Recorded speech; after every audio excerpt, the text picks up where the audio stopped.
संतोषी माता की व्रत कथा।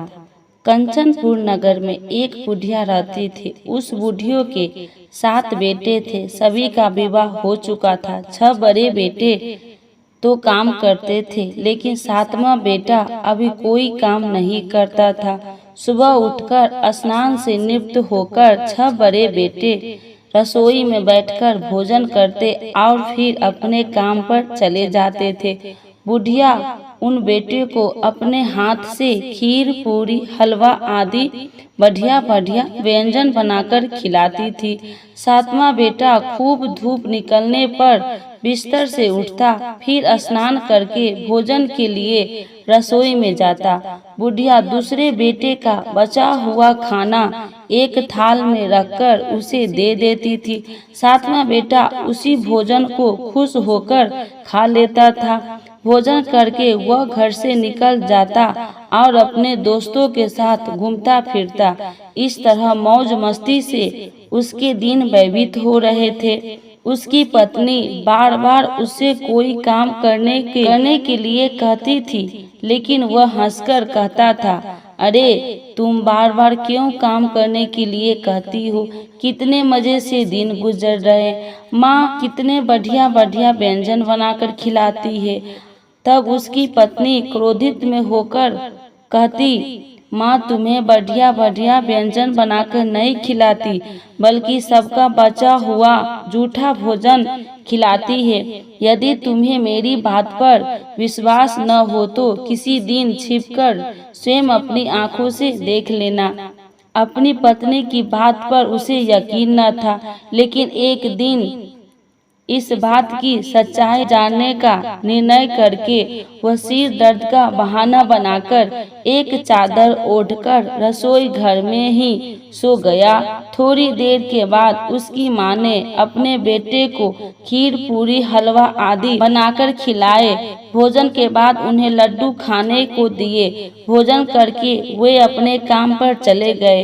उनके जाने के बाद बुढ़िया ने उनकी थाली में बचे भोजन को एक थाली में रखा।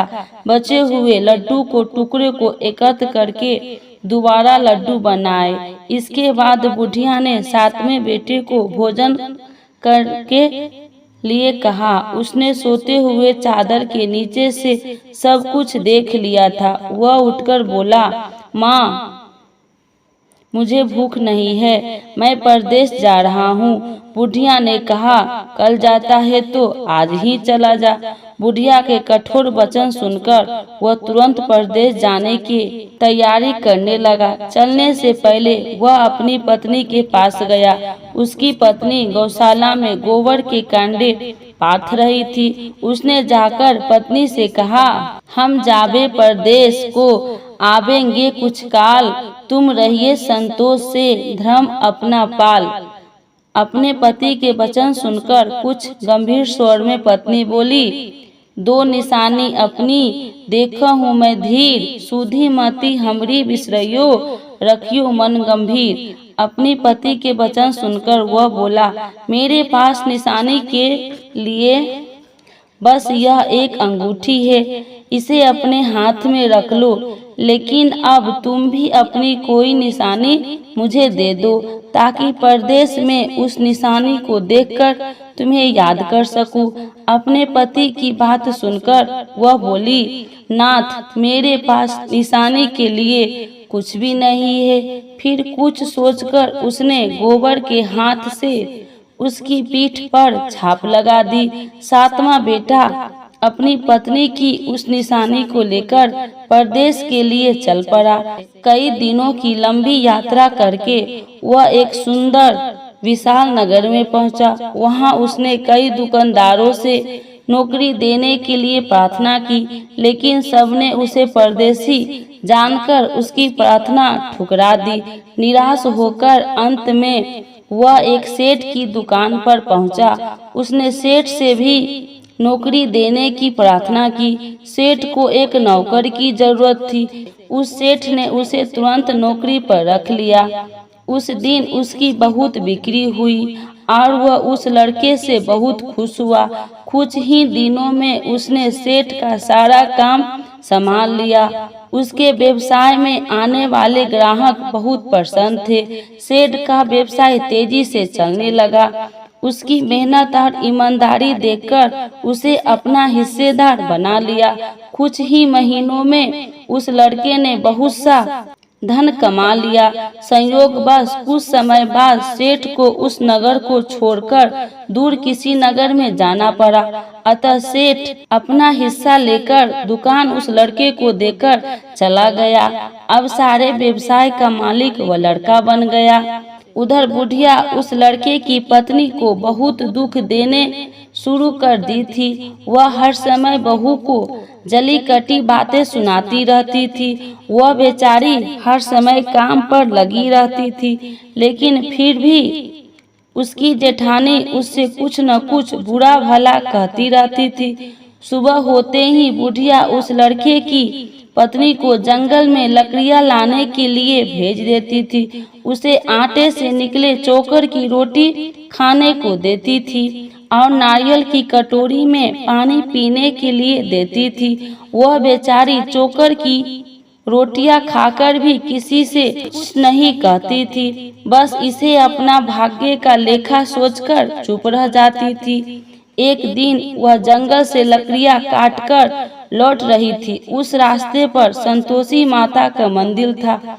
उस मंदिर के पास लकड़ियां का गठरा जमीन पर रख वह कुछ देर आराम करने के लिए रुकी। मंदिर में उसने बहुत सी स्त्री को पूजा करते देखा तो उसने पूछा, आप सब किसकी पूजा कर रही है? इस पूजा के करने से क्या पुण्य मिलता है? एक स्त्री ने उसे बताया, हम सब संतोषी माता का व्रत करके उनकी पूजा कर रहे हैं। संतोषी माता की पूजा करने से धन संपत्ति में भंडार भरता है, निडरता दूर होती है, परिवार में सभी सुख शांति से रहते हैं, लड़कियों का शीघ्र विवाह होता है और उन्हें स्वयं वर मिलता है, व्यवसाय में लाभ होता है, निसंतानों के घर में संतान होती है, पति अगर परदेश गया हो तो संतोषी माता की अनुकंपा से शीघ्र घर लौटता है, न्यायालय में कोई मुकदमा चल रहा हो तो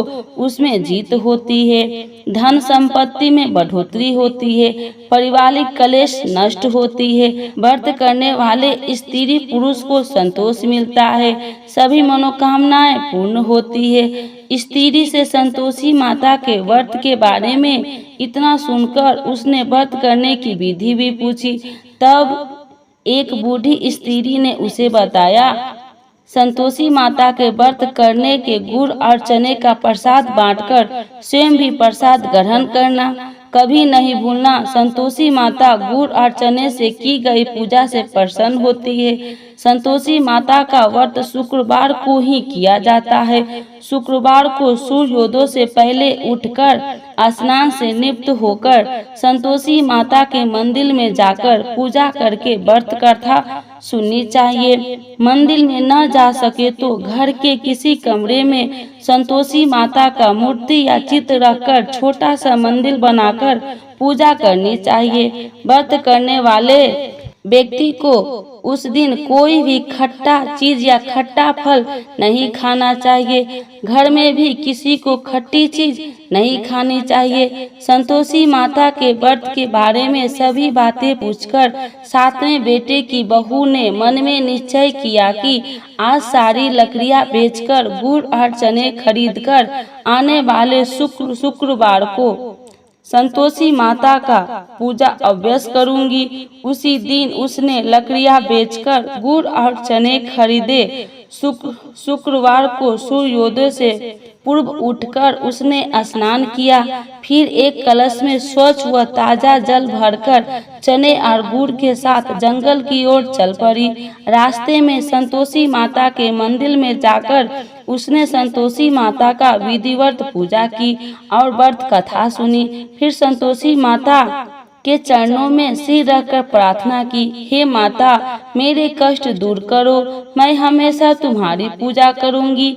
मेरा पति परदेश से सकुशल लौट आए। संतोषी माता का स्मरण करते हुए उसने आसपास वाले को गुड़ और चने का प्रसाद बांटकर थोड़ा सा प्रसाद स्वयं भी ग्रहण किया। इस प्रकार सातवें बेटे की बहू ने हर शुक्रवार को संतोषी माता का विधिवत व्रत करना आरंभ कर दिया। दूसरे शुक्रवार को उसने व्रत किया तो उसके पास पति का पत्र आ गया। तीसरे शुक्रवार को पति का भेजा हुआ रुपया आ गया। इस पर घर के लोग उससे ईर्ष्या करने लगे। जेठानियां ताने देने लगी, अरे अब तो पति का पत्र आने लगा है, रुपया भी आने लगा है। घर के बच्चे भी बार बार कहने लगी, अब तो चाची के पास रुपया आने लगा है। अब वह किसी से सीधे मुंह बात भी नहीं करेगी। वह बेचारी सबके ताने सुनकर चुप रह जाती थी। वह हर शुक्रवार को संतोषी माता के मंदिर में व्रत करने और कथा सुनने के बाद उनके चरणों में सिर रखकर प्रार्थना करती थी, हे माता, मैंने आपसे धन नहीं मांगा था, मैंने तो अपने पति के स्वकुशल लौटने की प्रार्थना की थी। एक दिन उसकी प्रार्थना सुनकर संतोषी माता ने प्रसन्न होकर कहा, जा बेटी, तेरी मनोकामना पूरी होगी, तेरा पति शीघ्र घर लौटेगा।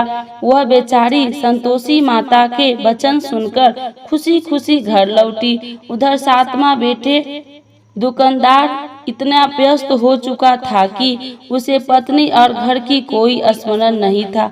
दुकान के काम से उसे फुर्सत ही नहीं मिलती थी। संतोषी माता उस बेटे को इतनी व्यवस्था देखकर बहुत परेशान हुई। तब बहुत सोचकर संतोषी माता ने उस बेटे को स्वप्न में दर्शन देकर कहा, धानी साहूकार सो रहा है या जाग रहा है? वह बोला, हे माता, मैं जाग नहीं रहा हूँ और सो भी नहीं रहा हूँ, आप मेरे लिए आज्ञा करें। संतोषी माता ने कहा, तूने परदेश में आकर इतना धन कमाया, पर क्या तुझे अपनी पत्नी का कुछ भी स्मरण नहीं है? उसने कहा, हे माता, मुझे अपने पत्नी का तो स्मरण है, लेकिन इस दुकान से कहीं जाने का मुझे अवकाश नहीं मिलता। अब देखो ना, सारा रुपया व्यवसाय में लगा हुआ है। जब तक सारा रुपया वापस नहीं आ जाता, मैं अपने घर कैसे जा सकता हूँ? संतोषी माता ने कहा, कल सुबह उठकर संतोषी माता का नाम लेकर मंदिर में घी का दीपक जलाकर पूजा करना और फिर दुकान पर जाकर संतोषी माता का नाम का दीपक जलाकर प्रणाम करके काम शुरू करना। शाम होते होते उधार दिया धन लौट आएगा। इतना कहकर संतोषी माता उसके स्वप्न से अंतर्ध्यान हो गई। सुबह उठकर उसने अपने मित्र से स्वप्न की बात कही तो वे सब उसका मजाक उड़ाने लगा, लेकिन उसका मन नहीं माना। उसने संतोषी माता पर पूरा विश्वास करके मंदिर में जाकर घी का दीपक जलाकर, दुकान पर भी दीपक जलाकर संतोषी माता का स्मरण करके काम शुरू किया। उस दिन संतोषी माता का अनुकंपा से सचमुच चमत्कार हो गया। उधार सामान ले गए लोग जल्दी जल्दी रुपया लौटाने आने लगे। देखते ही देखते रुपये का ढेर हो गया। शाम तक सारा धन लौट आया। दुकान का सारा सामान हाथों हाथ बिक गया। अब संतोषी माता को नमस्कार करके वो अपने घर लौटने की तैयारी करने लगा। उधर सातवें बेटे की पत्नी प्रतिदिन की तरह जंगल से लकड़ियां काटकर घर की ओर लौट रही थी। लकड़ियां का बोझ अधिक होने के कारण उसने मंदिर के पास गठरा उतारकर संतोषी माता के चबूतरे पर बैठकर थोड़ा सा विश्राम किया। तभी उसे दूर से धूल उड़ती दिखाई दी। उसने संतोषी माता से पूछा, हे माता, आज यह धूल कैसी उड़ रही है? माँ ने प्रसन्न होते हुए कहा, आज तुझे तेरी पूजा का फल मिलेगा। तेरा पति परदेश से लौट रहा है, यह धूल उसके लौटने से उड़ रही है। अब तू इन लकड़ियों के 3 हिस्से कर, एक हिस्से नदी के किनारे रख, दूसरा हिस्सा मंदिर में रख और तीसरे हिस्से को सिर पर रखकर घर ले जा।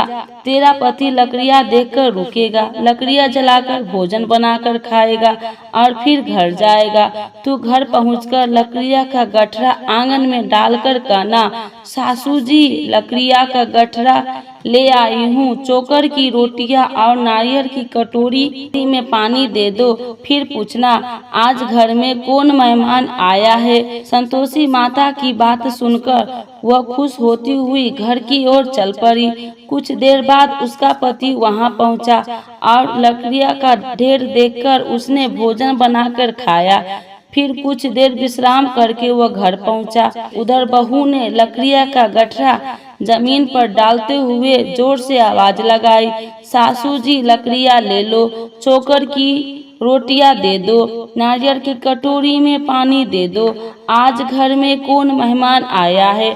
यह सुनकर उसकी बुढ़िया सास बोली, बहू ऐसा क्यों कहती हो, तेरा पति ही तो परदेश से आया है। नहा धोकर मीठी खीर खा, नए कपड़े पहनकर पति के पास बैठ। उसके पति ने कमरे की खिड़की से सब कुछ देखा और सुना। उसने कमरे से बाहर आकर भिखारी की तरह खड़ी अपनी पत्नी को देखकर कहा, माँ यह औरत कौन है। माँ ने कहा, बेटे यह तेरी बहू है, जब से तू परदेश गया है तभी से इसने ऐसा हाल बना रखा है और सारा दिन गांव में ऐसे ही जानवरों की तरह घूमती फिरती है और घर का कोई काम नहीं करती है और नारियल की कटोरी में पानी मांग रही है। सातवां बेटा गंभीर होकर बोला, माँ मैंने इसकी सारी बातें स्वयं अपनी कानों से सुनी है, मुझे बराबर वाले दूसरे घर की ताली दे दो, मैं उसी घर में रहूंगा। बुढ़िया माँ ने उस बेटे को दूसरे घर की ताली दे दी।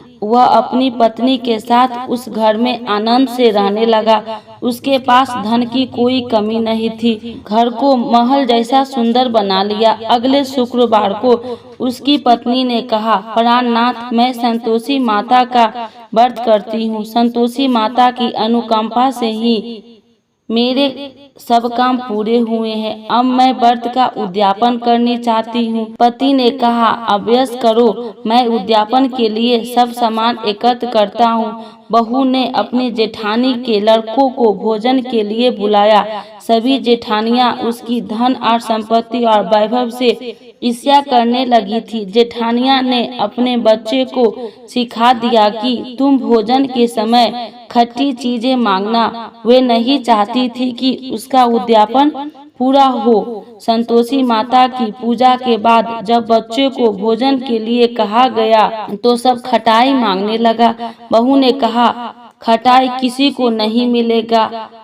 तब सभी बच्चे उससे पैसा मांगने लगे। बहू ने उनकी बुरी भावना के बारे में कुछ जानती नहीं थी, उसके बच्चे को पैसे दे दिए। बच्चे दौड़ते हुए बाजार गए और इमली लेकर खाने लगे। बच्चे को पैसे देने और उनके इमली खाने से संतोषी माता क्रोधित हो गई। उनके प्रकोप से उसी समय राजा के सैनिक सातवां बेटे की दुकान पर पहुंच और उसे पकड़कर ले गए। भोली बहू रोने लगी, जेठानियां ताने देने लगी, अरे बेईमानी से कमाकर धन लाया था, इसीलिए राजा के सैनिक पकड़कर ले गए। अब बंदीगिरी में रहना पड़ेगा, साथ ही राजा सारा धन भी छीन लेगा। सातवें बेटे की बहू रोती हुई संतोषी माता के मंदिर गई और उनके चरणों में सिर रखकर प्रार्थना करने लगी, हे संतोषी माता, मुझसे कौन सी भूल हुई, आपने किस अपराध की इतनी बड़ी सजा दी है। संतोषी माता ने तुरंत प्रकट होकर कहा, बेटी तूने उद्यापन में बच्चे को पैसे देकर बहुत बड़ी भूल की है। उन पैसों से बच्चों ने खटाई खाकर तेरे व्रत को नष्ट किया है। बहू रोते रोते बोली, माँ मुझे क्षमा कर दो, मैं बच्चों की बातों में यह सब भूल गई थी। अब मैं दोबारा उद्यापन करूंगी, अब कोई भूल नहीं करूंगी। संतोषी माता ने कहा, जब तू दोबारा विधिवत उद्यापन करेगी तो तेरी मनोकामना अवश्य पूरी होगी। मंदिर से घर लौटते हुए रास्ते में उसे उसका पति वापस आता हुआ मिल गया। बहू ने पूछा, राजा के सैनिक आपको क्यों पकड़ कर ले गए थे। वह हंसते हुए बोला, मैंने इतना कमाया था, उसका कर टैक्स नहीं दिया था, इसीलिए राजा ने मुझे बुलाया था। अगले शुक्रवार को उद्यापन के लिए बहू ने लड़के को भोजन के लिए बुलाया। उधर जेठानिया ने पुनः अपने लड़कों को भोजन में खटाई मांगने के लिए सिखा दिया।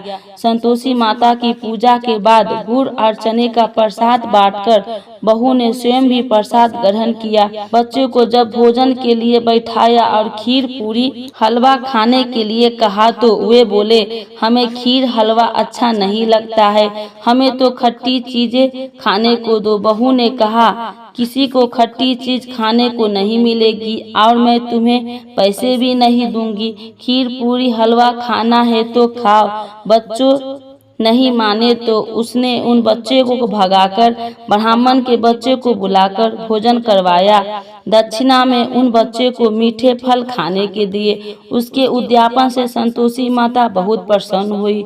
उनकी अनुकंपा से बहुत शीघ्र ही गर्भवती हुई।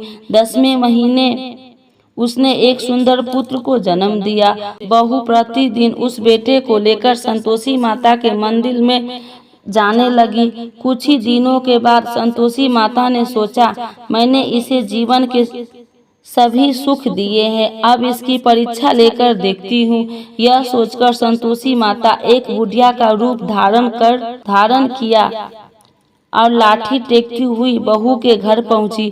बुढ़िया के सारे शरीर पर मक्खियां भिनभिना रही थी। उसे देख सारी मुंह सिकुड़ाने लगते थे। बुढ़िया ने जाकर दरवाजा खटखटाया तो बहू की सास ने दरवाजा खोला और उसे देखते ही जोर से चिल्लाई, अरे लड़कों, इस गंदी बुढ़िया को भगाओ, मुझे तो ये कोई चुड़ैल नजर आती है, इसे भगाओ नहीं तो किसी को खा जाएगी। लड़के उठकर भागे और उन्होंने अपने घर के दरवाजे और खिड़कियां बंद करने लगी। छोटी बहू बराबर वाले घर की खिड़की से उस बुढ़िया को देख रही थी। उसने जल्दी से दरवाजा खोला और बुढ़िया के पांव छूकर अपने घर में ले आई। सास ने उसे रोका तो बहू बोली, आज तो बहुत खुशी का दिन है, मेरी संतोषी माता मेरे घर आई है। छोटी बहू का बेटा दूध पीने के लिए रो रहा था। बहू ने उसे दूध भी नहीं पिलाया और संतोषी माता की सेवा में व्यस्त हो गई। बुढ़िया के सास क्रोध में बहू को बुरा भला कहने लगी।